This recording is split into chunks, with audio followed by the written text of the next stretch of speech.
The famous Bund in Shanghai is deserted. The streets of China's shopping and financial capital empty of their usual crowds.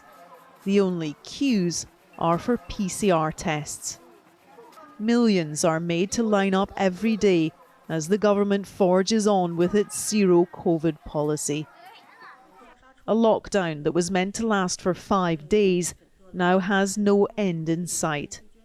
Everyone in the city has been confined to their home or sent to hospital if they've tested positive. Even those with the mildest of symptoms are being taken to one of the several massive isolation facilities which have been hastily built. Taxi driver Zhuang Wenhao was made to sleep in his car while he waited for a bed. He's got a cough and a high fever. The medical staff come to test our temperature 3 or 4 times a day, and we have to do the PCR tests every day. The rising case numbers alone show the flaws in a strict COVID system, and people have started to crack too. This was a fight over food rations. There are desperate shortages, with 26 million suddenly relying on the state and delivery companies for supplies. Outbursts like this show real anger. This man daring to openly criticise the government and describe its policy as inhumane.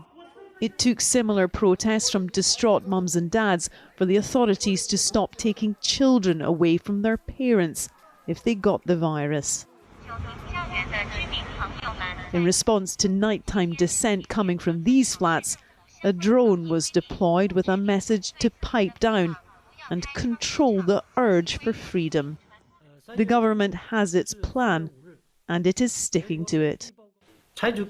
We can see that strict isolation, management, lockdown and screening measures are still effective, scientific and necessary in the face of the Omicron variant.